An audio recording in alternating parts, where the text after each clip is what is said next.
안녕하십니까. 네트워크애널 김길주입니다. 오늘은 말씀드린 대로 뉴스킨에 대해서 분석을 한번 해보겠습니다.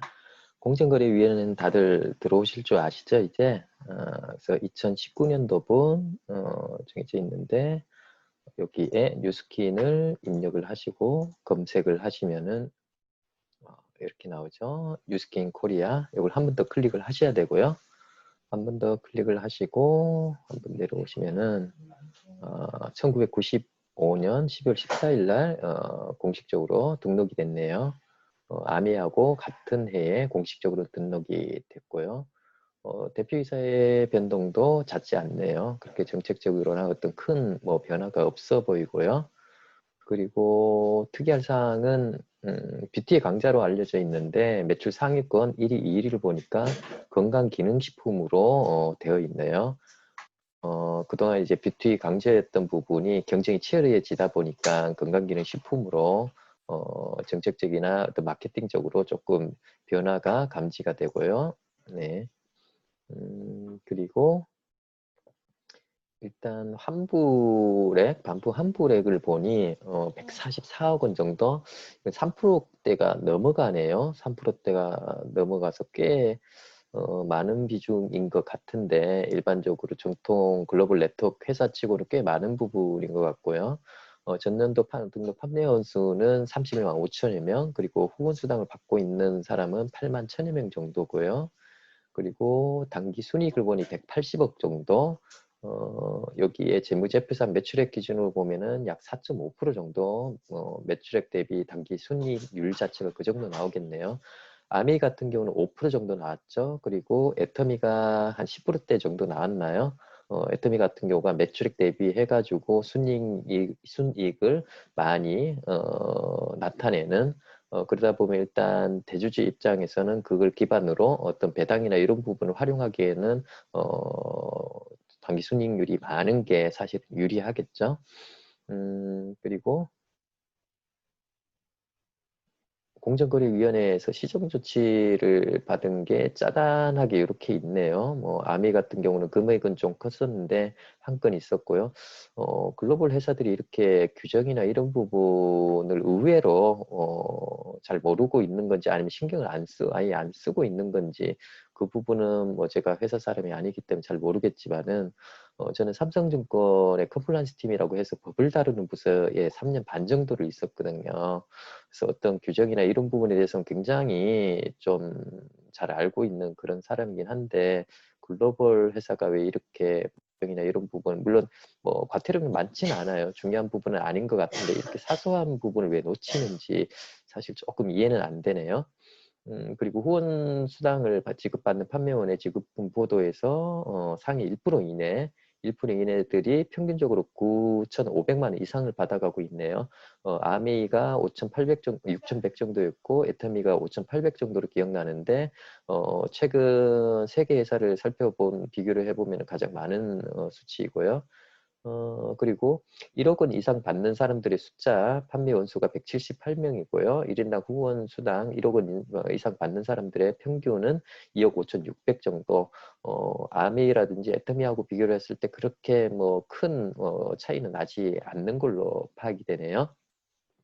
일단 이 뉴스키라는 회사는 사실 리포점, 제가 알고 있기로는 리포점 공법을 기반으로 해서 또 워낙에 유효한 그 성분자 많이 넣었죠. 일반적인 화장품 회사들보다는 우수한 기술력과 유효한 성분들을 좀 많이 넣었기 때문에 뷰티 쪽에 강자라는 그런 부분을 좀 가지고 있었던 그런 회사이고요. 다만 제가 알고 있기로는 리포점 공법의 특허가 4, 5년 전에 만료가 되면서 뭐 인셀덤이라든지 굉장히 핫하게 떠올랐었죠.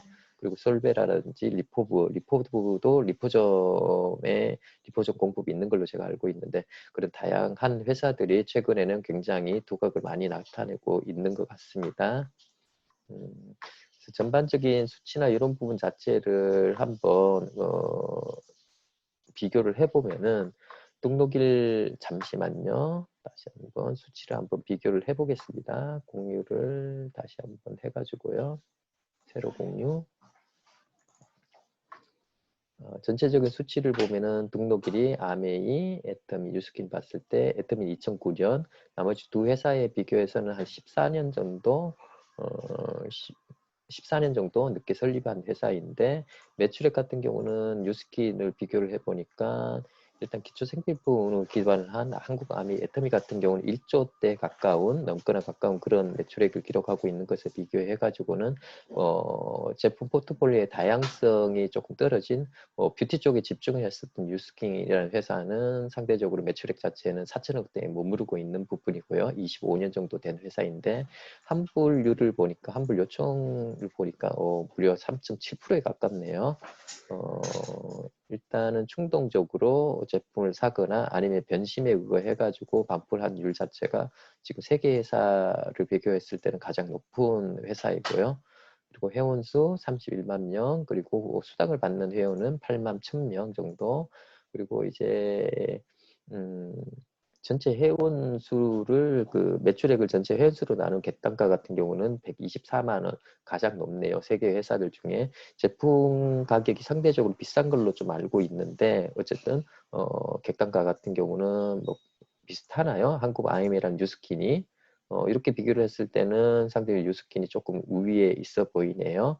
그리고 좀 제품의 다양성이 있는데도 불구하고 아미 같은 경우는 객단가는 뉴스킨보다 좀 낮아 보이고요. 그리고 수당을 받는 사람들만 이렇게 봤을 때도 뉴스킨은 479만 원, 굉장히 높네요.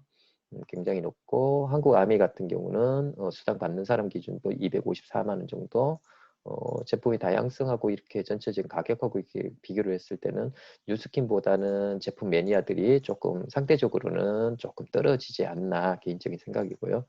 후원 수당을 받는 1% 내에 9,500만 원인데 가장 높죠. 지금껏 회사들 중에. 그리고 후원 수당률 자체도 보면은 다른 회사들 대비해서는 굉장히 높네요. 음, 그리고 이거 1억 원 이상 받는 사람들의 숫자 자체도 0.22%, 다른 회사들의 2배가 되죠. 그리고 후원 수당을 받는 사람들의 평균도 178만 원 정도, 2배 정도 되고요. 전체적으로 이렇게 봤을 때는 고직급자들, 그러니까 상후 위쪽에 조금 후하게 보상이 좀 풀려져 있고, 밑쪽으로는 좀 박하게 뭐 보상이 좀 풀려져 있는 그런 보상 플랜 구조가 아닌가 생각이 됩니다. 숫자적으로 그렇게 나타나 있네요.